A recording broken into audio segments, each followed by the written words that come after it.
Let's get to the subject of your book. Yeah. Okay. Your book is, I loved it because I felt like it continued on from a book that I really love, which is Sapiens by our friend Yuval Harari. They're both a lot about belief. You know, he went into the idea that many of the things we do as Homo sapiens, we're the only species that does it because we have beliefs. You can only get like 100 apes to act cooperatively.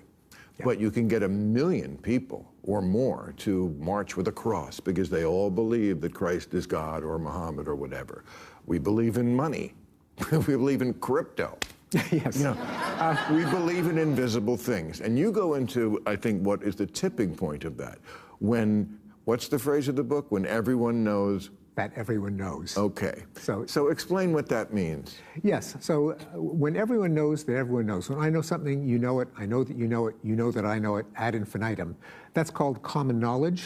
And it is a prerequisite to coordination for people being on the same page. Money being an example. Why do I accept a green piece of paper in exchange for something of value? Because I know other people will accept it. Why do they accept it? Because they know that still other people will accept it. What's crucial is not so much belief, and I agree with Harari that social constructions, things that exist because people think they exist, are crucial for human interaction. But the crucial thing is you can't just believe in them, because if you're the only one, then it doesn't exist. What makes it exist is you believe that everyone else believes that everyone else believes that everyone else believes something. That's what allows it to become its own reality. When the kid says the emperor has no clothes, suddenly everybody who kind of was thinking that now, because it was said out loud?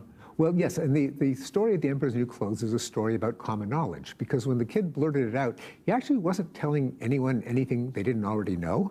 They could see the emperor was naked, but he still changed their knowledge, because by blurting it out within earshot of the others, now everyone knew that everyone else knew that everyone else knew that everyone else knew. And what that allowed them to do is change their relationship with the emperor from obsequious deference to ridicule and scorn. And the thing about common knowledge in the social realm is that it's what props up our social relationships. And so when something is blurted out, then it can change everything, changes the nature of your relationship with someone. And we do have sort of a modern version of the emperor parable, which is Joe Biden.